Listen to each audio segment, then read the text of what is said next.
শেখ হাসিনা ভারতে বসে কথা বলতে থাকলে দুই দেশের স্বাভাবিক সম্পর্ক চ্যালেঞ্জের মুখে পড়বে।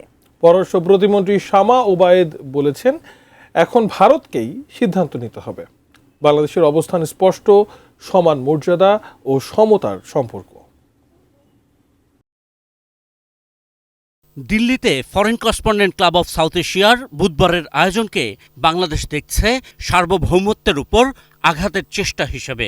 মানবতাবিরোধী অপরাধের দণ্ডিত ক্ষমতাচ্যুত সাবেক প্রধানমন্ত্রী শেখ হাসিনাকে এভাবে কথা বলতে দেয়া চলতে থাকলে বাংলাদেশ সেটা মোটেই আর স্বাভাবিকভাবে নেবে না বলে পরিষ্কার বার্তা পররাষ্ট্র প্রতিমন্ত্রী শামা ওবায়েদের। আপনারা আমাদের বিবৃতি দেখেছেন, ডিপ্লোম্যাটিক ভাষায় যতটুকু একটি দেশকে বোঝানো যায় সেটা আমরা বলেছি। আমরা চাই ভালো সম্পর্ক থাকুক দুই দেশের জনগণের স্বার্থে, কিন্তু সম্পর্কটা তো হবে সমতার ভিত্তিতে, পারস্পরিক শ্রদ্ধা সম্মানের জায়গা রেখে এবং নিজেদের স্বার্থটাকে বজায় রেখে। তো সেটা ভারত বুঝতে পারলে সবার জন্য মঙ্গল।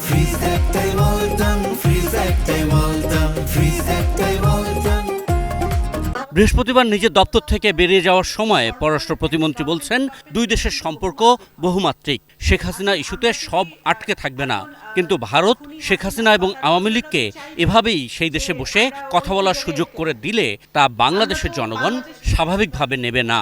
সাজাপ্রাপ্ত আওয়ামী লীগের লোকজন এবং আওয়ামী লীগের প্রধান যদি এই ধরনের ষড়যন্ত্রমূলক কাজকর্ম চালিয়ে যেতে থাকে এবং সেটা যদি ভারত সরকার এখনই বন্ধ না করে, এই মুহূর্তে বন্ধ না করে, তাহলে অবশ্যই সেটা বাংলাদেশের জনগণের জন্য একটা উদ্বেগের জায়গা তৈরি করে। বুধবার দিল্লির আয়োজনে বাংলাদেশ বিরোধী যেসব অভিযোগ তোলা হয়েছে তা আওয়ামী লীগের পুরনো কৌশল বলে উল্লেখ করেন প্রতিমন্ত্রী।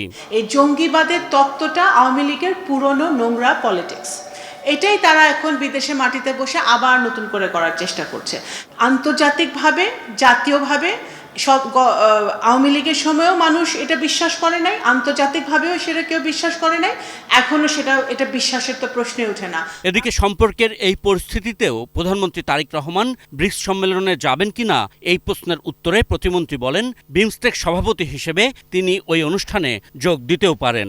একটা মাল্টিল্যাটারাল বডি, যেখানে বাংলাদেশ একটা অবশ্যই একটা একটা মাল্টিল্যাটারাল বডিতে অংশগ্রহণ করতে আগ্রহী, সেই হিসেবে মাননীয় প্রধানমন্ত্রী সেটা অংশগ্রহণ করবে কিনা সেটা ওনার ব্যস্ততা, ওনার সময় এবং ওনার সময় উনি বলে দিবে এবং সিদ্ধান্তটা ওনার নিতে হবে। Ashikur Rahman Apu, ATN news, Dhaka.